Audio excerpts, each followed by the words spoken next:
అంబేద్కర్ గారు రాసినటువంటి రాజ్యాంగాన్ని కాదని రెడ్ బుక్ రాజ్యాంగం అని చెప్పుకుంటున్నటువంటి ఈ కూటమి ప్రభుత్వానికి ఇదే రెడ్ బుక్ రాజ్యాంగం మీ పార్టీని చరమగీతం పాడే రోజు ఒక రోజు వస్తుంది అన్న విషయాన్ని గుర్తుపెట్టుకోవాలి.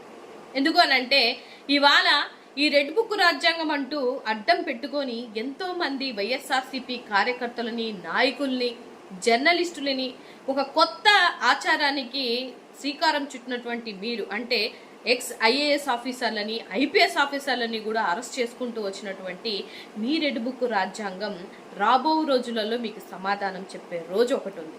ఎందుకంటే దగ్గరగా వైఎస్ఆర్సీపీ కార్యకర్తలని, యాక్టివిస్టులని 2400 చిల్లర మందిని అరెస్ట్ చేసినటువంటి విషయం. జర్నలిస్టులు అయితే దగ్గరగా వాళ్ళ మీద ఒక 70 మంది మీద అక్రమ కేసులు పెట్టినటువంటి విషయం.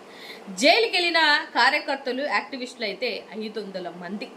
ఇలా లెక్క చెప్పుకుంటూ వెళ్తే మీ రెడ్ బుక్ రాజ్యాంగంలో ఇప్పటి వరకు 390 మంది హత్యలు జరిగాయి అని అంటే ఇది ఏ సాంప్రదాయానికి మీరు దారి తీస్తున్నారన్న విషయాన్ని గుర్తుపెట్టుకోవాలి.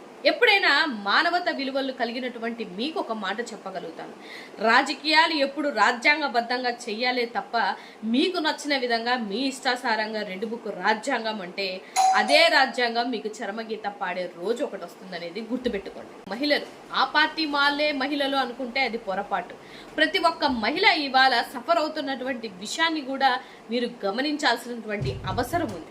ఈ రెడ్ బుక్ రాజ్యాంగం చెప్పుకుంటూ వెళ్తున్నటువంటి మీరు పరిపాలన మీద దృష్టి పెట్టకుండా, సంక్షేమం మీద దృష్టి పెట్టకుండా మీ ఆలోచన విధానానికి మీ కక్షపూరిత రాజకీయంలో భాగంలో ఈ రెడ్ బుక్ రాజ్యాంగం చేసుకుంటూ మీరు రాజకీయాలు చేస్తున్నారు తప్ప ఇన్ని ఓట్లేసి ఇన్ని గెలిపించినటువంటి మీకు రాజ్యాంగబద్ధంగా రాజకీయం చేయాలి అని తెలియకపోవడం నిజంగానే ఆశ్చర్యం వేస్తుంది. మార్క్ మై వర్డ్స్, డెఫినెట్ గా ఇదే రెడ్ బుక్ రాజ్యాంగం, ఇదే రెడ్ బుక్ మీ పార్టీని భూస్థాపితం చేసే రోజు ఒకటి వస్తుందని గుర్తుపెట్టుకోండి.